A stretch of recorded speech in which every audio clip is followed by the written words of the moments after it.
Blog in my YouTube channel. আজকে আমাদের বাড়িতে কালী পুজো, সব ইভেন্টস কী হচ্ছে আমি সব তোমাদের দেখাবো। ভিডিওটা স্কিপ করো না, শুরু থেকে এন্ড অবধি দেখো। ভালো লেগে থাকলে please to like, share and subscribe. আর এটা আমার প্রথম ভিডিও, যেহেতু আশা করি তোমাদের ভালো লাগবে এই ব্লগটা। আমাদের পুরো মানে সারা রাতই কালী পুজো হয়, তো আমি যতটা পারবো তোমাদের শেয়ার করব, সব ডিটেলস সব কিছু দেখাবো। আরেকটা ব্যাপার, যেটা কাল আমার এনগেজমেন্ট আর মেহেন্দি, পরশু দিন আমার বিয়ে। চেষ্টা করব কালকের ব্লগটা করার, আর বিয়ের ব্লগটা শর্ট ব্লগে আমি মানে শর্ট মিনি ব্লগে দেওয়ার চেষ্টা করব।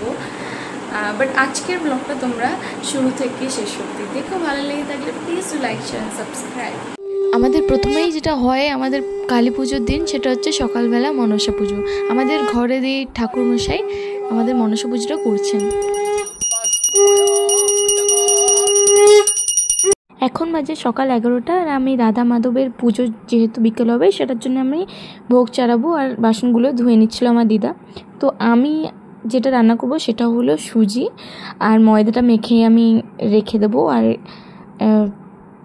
পাশে আমার বৌদি 5 রকমের ভাজা করছে। তো আমি বেসিক্যালি সুজি আর ময়দাটা মেখে রেখে দিয়েছিলাম, সুজি আর লুচি করেছি এই দুটোই। আর বাকিটা আমার বৌদি করেছে, আমার মামার ছেলে তার বউ, তো সেই করেছে বাকি রান্নাটা। বেশি কিছু হয়নি, যেহেতু মেন পুজো আমাদের রাত্রেবেলা হয়, তাই আমি সুজি করেছি, লুচি করেছি আর 5 রকমের ভাজা, এইটুকুই হয়েছিল রাধা মাধবের ভোগের জন্যে। প্রচণ্ড গরম, রান্না করেছিলাম যে এই পাখাটা নিয়েছিলাম, খানিকক্ষণ পাখা করছি, ঠান্ডা হয়ে যাচ্ছি, মানে ঘামটা শুকিয়ে যাচ্ছে, আবার রান্না করছি। কারণ ঠাকুরের ভোগ যেহেতু, তো মানে ঘাম ঝরলে যদি পড়ে তো সেটা অশুভ। তো আমি যে আইটেমগুলো করলাম সেটা হচ্ছে লুচি, মানে ময়দাটা মেখে দিলাম আর গোল গোল করে ওই মানে গোল করে দিলাম কেটে কেটে, আর সুজি করেছি। আর 5 রকমের ভাজা হচ্ছে, ওই 5 রকমের ভাজা আর লুচি আর সুজি, এই কটা আইটেম রাধা মাধবের পুজো হবে বিকেলে, শুধু বিকেলের জন্য। এবারে রাত্রেবেলা হচ্ছে মেন আমাদের কালী পুজো, ওইটার ভোগ পরে হবে। তো রাধা মাধবের ভোগ বেসিক্যালি প্রত্যেক বছর আমিই করি। তো আমি আর আমার মামার ছেলে, যে ওর বউ, মানে আমার বৌদি, আমি আর আমার বৌদি মিলে করলাম।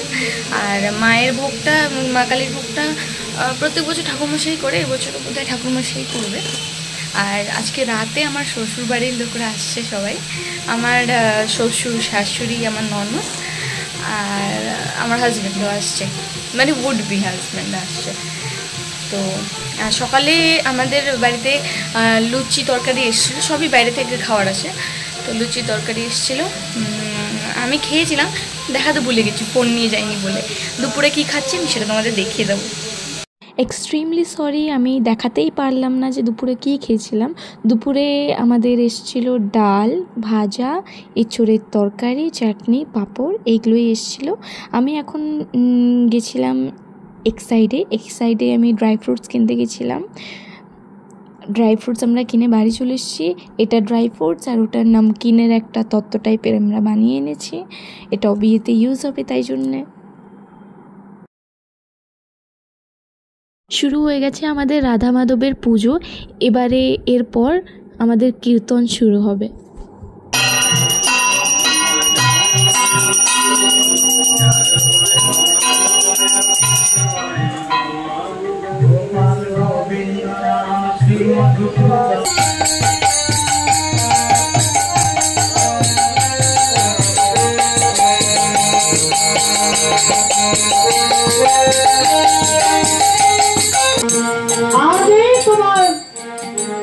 জাহ্নবীকে ডুব দিয়ে আমি যদি আমার রাধা মাধবকে পাই। 2000 years later. আশা করি আমার অবস্থা দেখে বুঝতেই পারছো যে আমার কি অবস্থা। মানে সকাল থেকে নিচে যাচ্ছি উপরে আসছি, নিচে যাচ্ছি উপরে আসছি, মানে ঘুম পেয়েছে, যে ঘুমানো তো দূরের কথা, বসার সময়টুকু পেলাম না। এর মাঝখানে আমি এক্সাইড গিয়ে ড্রাই ফ্রুটস আর ওই নমকিন ওই সবও কিনে আনলাম। কারণ যেহেতু খুব কম টাইমের মধ্যে সব কিছু অ্যারেঞ্জ হয়েছে, 1 মান্থ, উইদিন 1 মান্থের মধ্যে বিয়ের অ্যারেঞ্জ হয়েছে, তো এইসব জিনিসও খুব দরকার ছিল। তো তোমরা তো দেখলে নিচে কীর্তন হচ্ছে। এবারে আমি আমার আউটফিটটা চেঞ্জ করব কিছুক্ষণ পরে। চেঞ্জ করে আমরা একটা পুকুরে যাব, যেখান থেকে আমরা ঘর তুলে আনবো। তারপরে আমাদের মেন কালী পুজো শুরু হবে।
খালি পায়ে গেছিলাম ঘর তুলতে, আমার পায়ে যা লেগেছিল সেটা বলার মতো না। আর একটা স্টোন চিপ কিছু কিছু জায়গায় মানে লিটারালি আমি দুম করে পা দিয়ে ফেলেছি, তো মানে দুম করে পা দিয়ে ফেলছিলাম, তাই হেভি জোর লেগেছিলো পায়ে। বাট আর আমি জুতো পরে যাওয়ার চেষ্টা করেছিলাম, কিন্তু সেই মানে বলে না ঠাকুর যেটা চায় সেটাই হয়, তো সেই এন্ড মোমেন্ট অবধি আমি জুতোটা না পরেই গেছিলাম। যেহেতু ঠাকুরের পুজো, এত বছর জুতো না পরেই আমরা হেঁটে হেঁটে গেছি। আর আমি জুতোটা পরতে চেয়েছিলাম কারণ আমার নেক্সট দিন বিয়ে, তো পায়ে ফায়ে কিছু হলে, বাট ভগবানের কৃপায় কিচ্ছু হয়নি। তো আমরা ঘর তুলতে চলে এসেছি। এখানে কিছু হবে একটা সংকল্প মতো, গঙ্গা মাকে আরতি করা হচ্ছে আর ওনাকে আমন্ত্রণ করা হচ্ছে। তারপরে এই ঘর তুলে নিয়ে যাওয়ার পরেই আমাদের কালী পুজো শুরু হবে। ওই বাগানের ভিতরে একটা এই ছোটো মতো যে করা স্কোয়ার মতো, ওইখানে ডুবিয়ে দেয়। ওটা ডোবাতে হবে তো? হ্যাঁ, ডোবানো না, ডোবায়। শুরু হয়ে গেছে আমাদের কালী পুজো। এখন বাজে রাত 10টা। পুজো চলবে সারা রাত, শেষ হবে ভোর 5টা। সারা রাত আমার মা বাবা জেগে থাকে, আর আমার মা বাবা নির্জলা উপোস করে। আমার মা বাবা যেহেতু সংকল্পে বসে, তাই জন্য।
धरणी धन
जवाकुसुम संकाश अश्वप्रिय महाद्युति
ব্লগটা আমি এখানেই এন্ড করছি। ভালো লেগে থাকলে please do like share subscribe. আরেকটা যেটা ভুলে গেছি, রাত্রেবেলার আমি সব কিছু একদম পয়েন্ট বাই পয়েন্ট দেখাতে পারিনি, কারণ এত উপর নিচ হচ্ছে না, পুজো বাড়ি তো সব কিছু দেখানো সম্ভব না, কারণ আমরা একাই হ্যান্ডেল করছি। আমি, আমার দাদা, আরেক দাদা আছে, মা বাবা, আমরা সবাই এই কজনই সব হ্যান্ডেল করছি। তো এইভাবে টপ টু টো সব কিছু দেখানো সম্ভব হলো না। তো আমরা রাত্রেবেলা খিচুড়ি আমাদের প্রসাদ এসেছিলো, তো আমি কিছুটা খেয়েছি, মানে ওই আর কি মোটামুটি যেটুকু ছিল সেটুকু খেয়েছি। তো এই ছিল ব্লগটা। ভালো লেগে থাকলে please do like share and subscribe, আর কমেন্ট করতে ভুলো না কেমন হয়েছে ব্লগটা। Thank you.